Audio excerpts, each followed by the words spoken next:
എല്ലാവർക്കും നമസ്കാരം. എൻ്റെ ആദ്യത്തെ ഒരു വലിയ പ്രോജക്റ്റാണ്. അപ്പോൾ ആക്ടിങ് എന്ന് പറയുന്നൊരു മേഖലയിൽ ഞാൻ ഇതുവരെ അങ്ങനെ അധികം ശ്രദ്ധിച്ചിട്ടില്ല.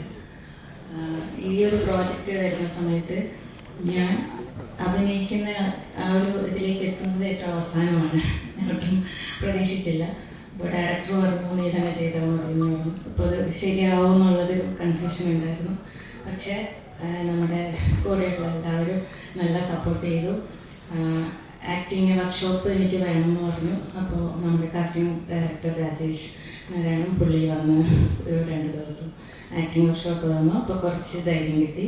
പിന്നെ നമ്മുടെ ക്രൂവിലാണെങ്കിലും മേക്കപ്പ്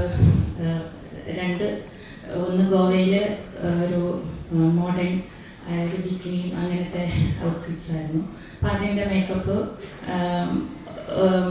അതെനിക്ക് ആ ഒരു ഗോവയിലൊക്കെ നമ്മൾ ഇടയ്ക്ക് പോകാറുണ്ട്. അപ്പോൾ ആ ഒരു ഡ്രസ്സും അവിടുത്തെ ഇതൊക്കെ എനിക്ക് കുറച്ച് ഈസി ആയിരുന്നു.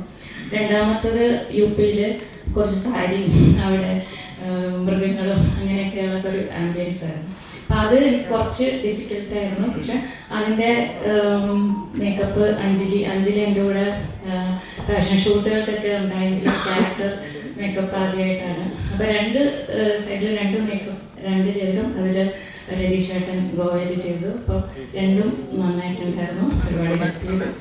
പിന്നെ കൊറിയോഗ്രാഫി അത് മാസ്റ്റർ നന്നായിട്ട് ഹെൽപ്പ് ചെയ്തു. പിന്നെ കോസ്റ്റ്യൂമേഴ്സ് ചേച്ചി എല്ലാം നല്ല കോസ്റ്റ്യൂമായിരുന്നു. നമ്മൾ പറഞ്ഞ പോലെ തന്നെ കളർ പാലറ്റ് എല്ലാം മാച്ച് ചെയ്യുന്ന എല്ലാം നല്ല കോസ്റ്റ്യൂമായിരുന്നു.